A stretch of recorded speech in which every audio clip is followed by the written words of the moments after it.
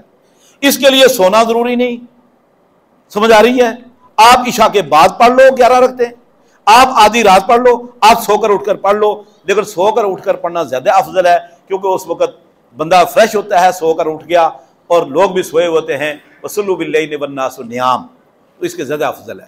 باقی اللہ کے رسول نے کبھی عشاء کے بعد پورے آپ نے اکٹھے ہی 11 رکعتیں پڑھ لی عشاء کے بعد, کبھی 2 رکعتیں پڑھ کے سو گئے, پھر 2 رکعتیں پڑھ کے سو گئے.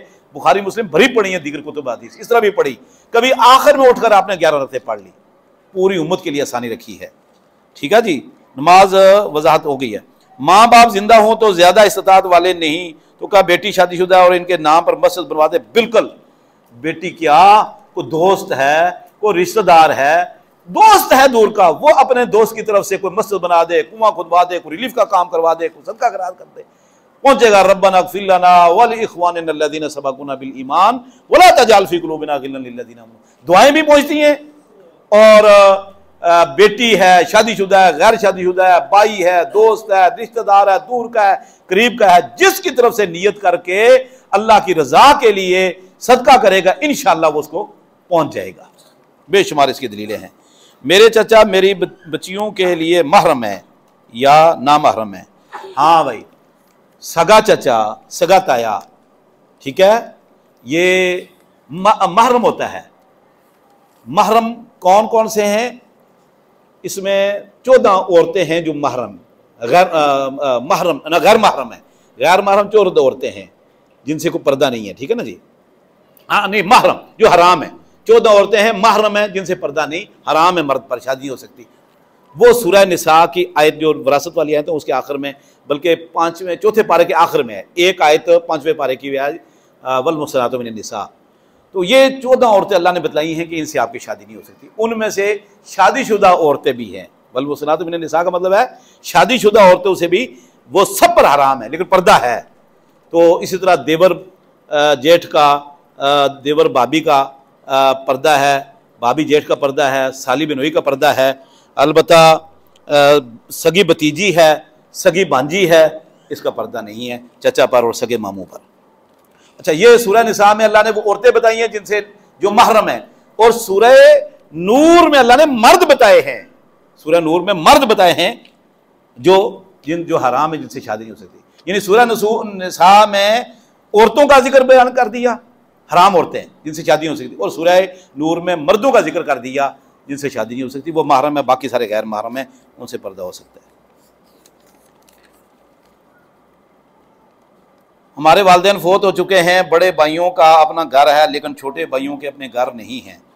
بڑے بھائی کہتے ہیں کہ ہمیں یہاں حصہ دے دو، چھوٹے بھائیوں کی اتنی آمدنی نہیں ہے، کیا وہ الگ رہ سکتے ہیں؟